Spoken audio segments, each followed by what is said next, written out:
Assalamualaikum warahmatullahi wabarakatuh. Perkenalkan, nama saya Al Iksan Faik dari kelas Sibil 2A dengan NIM 0903 118 2227 018. Pada video kali ini, saya akan menyampaikan pendapat pribadi saya mengenai bahasa Indonesia. Pandangan saya terhadap bahasa Indonesia. Bahasa Indonesia memiliki peran penting dalam identitas dan kesatuan nasional bangsa Indonesia. Bahasa Indonesia menjadi alat komunikasi bagi seluruh masyarakat Indonesia dan membantu memperkuat hubungan antar wilayah dalam negara. Selain itu, bahasa Indonesia juga merupakan bagian dari warisan budaya dan sejarah bangsa yang perlu dilestarikan dan dikembangkan. Maka, pemeliharaan dan pengembangan bahasa Indonesia menjadi tanggung jawab bersama masyarakat dan pemerintah. Mengapa pada saat Sumpah Pemuda digunakan bahasa Indonesia, bukan bahasa Melayu, sebagai asal bahasa Indonesia yang jelas sudah memiliki nama sendiri? Pada saat Sumpah Pemuda, pemakaian bahasa Indonesia bukan bahasa Indonesia disebabkan oleh beberapa hal sebagai berikut. Yang pertama, pengaruh nasionalisme. Gerakan nasionalisme yang sedang berkembang pada masa itu memotivasi generasi muda untuk memperjuangkan identitas nasional yang kuat dan merdeka. Maka, pemakaian bahasa Indonesia sebagai bahasa nasional lebih cocok untuk mewakili aspirasi nasionalisme tersebut. Yang kedua, keinginan untuk membedakan. Pemakaian bahasa Indonesia sebagai bahasa nasional juga bertujuan untuk membedakan dengan bahasa Melayu yang digunakan oleh masyarakat di wilayah lain, seperti Malaysia, Brunei, dan Singapura. Maka, pemakaian bahasa Indonesia sebagai bahasa nasional memberikan identitas dan kesatuan bagi bangsa Indonesia. Yang ketiga, pertimbangan politik. Pemakaian bahasa Indonesia sebagai bahasa nasional juga merupakan pertimbangan politik.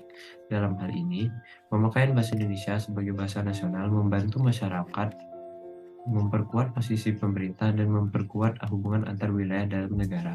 Bagaimana prosesnya? Bagaimana sih proses perubahan bahasa Indonesia menjadi bahasa yang berbeda dari bahasa Melayu melalui beberapa tahapan sebagai berikut. Yang pertama, penerimaan dan penyebaran. Penerimaan dan penyebaran bahasa Melayu yang merupakan bahasa tradisional yang digunakan oleh masyarakat Nusantara, mulai diterima dan dipakai sebagai bahasa nasional setelah proklamasi kemerdekaan. Bahasa Melayu kemudian menjadi bahasa resmi dan digunakan sebagai alat komunikasi dalam berbagai aktivitas seperti pendidikan, pemerintahan, dan kebudayaan. Kedua, standarisasi dan perkembangan. Pemerintah Indonesia memulai proses standarisasi bahasa Melayu dengan menetapkan bentuk bahasa yang digunakan sebagai bahasa nasional. Proses ini dilakukan dengan memperkenalkan peraturan dan pedoman tentang penggunaan bahasa, serta mempromosikan penggunaan bahasa nasional dalam berbagai aktivitas masyarakat. Yang ketiga, pengaruh bahasa asing. Dalam perkembangan bahasa Indonesia juga terpengaruh oleh bahasa asing seperti Belanda, Arab, Cina, dan Portugis. Kata-kata dan frasa asing diterima dan diterjemahkan ke dalam bahasa Indonesia, menambah kosakata dan memperkaya bahasa tersebut. Yang keempat, perubahan sosial dan politik. Perubahan sosial dan politik, seperti perkembangan teknologi dan globalisasi, juga mempengaruhi evolusi bahasa Indonesia. Dalam hal ini, bahasa mengikuti perubahan yang terjadi dalam masyarakat. Mengapa bisa berbeda? Mengapa sih bahasa Indonesia berbeda dari bahasa Melayu? Karena beberapa faktor berikut. Yang pertama, perkembangan dan evolusi. Perkembangan dan evolusi, seiring waktu bahasa berkembang dan mengalami perubahan, dan bahasa Indonesia tidak terkecuali. Perubahan ini dapat melalui proses adaptasi dan asimilasi dari bahasa lain. Yang kedua, penerimaan dan standarisasi. Dalam upaya memperkuat identitas nasional, pemerintah Indonesia memulai proses untuk menerima dan menstandarisasi bahasa yang digunakan sebagai bahasa nasional, termasuk bahasa Indonesia. Yang ketiga, pengaruh bahasa asing. Bahasa asing, terutama bahasa Belanda, juga mempengaruhi perkembangan dan evolusi bahasa Indonesia. Kata-kata dan frasa asing diterima dan diterjemahkan ke dalam bahasa Indonesia, menambah kosakata dan memperkaya bahasa tersebut. Yang keempat, perubahan sosial dan politik.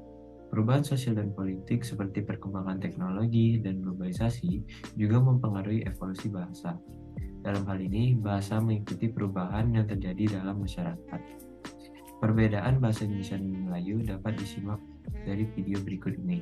Bahasa Indonesia dan bahasa Malaysia itu berbeda. Jangan lagi mengusik bahasa Indonesia. Hargailah bahasa Indonesia yang memiliki sejarah panjang dan bisa berdiri sendiri tanpa merusak bahasa Melayu itu sendiri. Kami juga menggunakan bahasa Melayu sebagai bahasa daerah kami di Riau dan beberapa daerah lainnya di Indonesia. Mengapa banyak orang Malaysia tidak mau menerima eksistensi bahasa Indonesia? Bahasa Malaysia juga bukanlah bahasa Melayu asli karena sudah menyerap bahasa Inggris bahkan merusak bahasa Melayu. Negara Malaysia pun pernah beberapa kali mengubah nama bahasa Melayu menjadi bahasa Malaysia tapi gagal. Melayu juga ada di Indonesia, jadi jangan merasa paling Melayu dan sesuka hati menganggap semua suku itu Melayu. Orang Bugis di Indonesia tidak mau disebut sebagai Melayu karena mereka punya identitas sendiri, begitu juga dengan suku lainnya. Jangan mengklaim sepihak kebudayaan suku Makassar sebagai milik Bugis di Semenanjung Malaysia.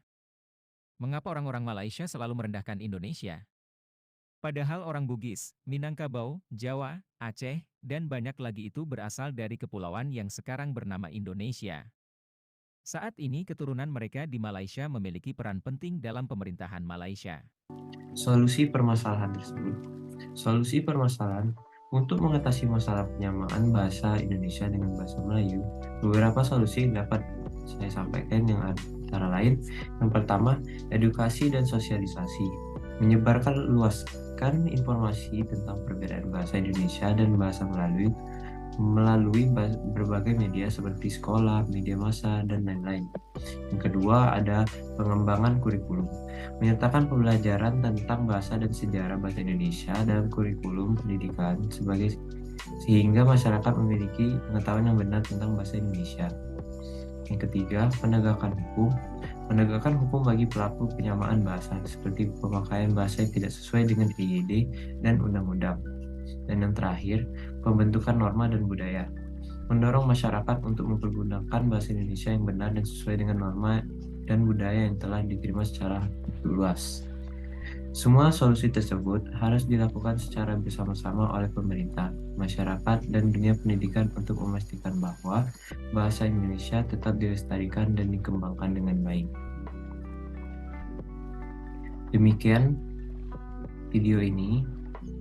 Apabila ada kesalahan, mohon maaf. Dan jangan lupa untuk like, subscribe ya. Terima kasih.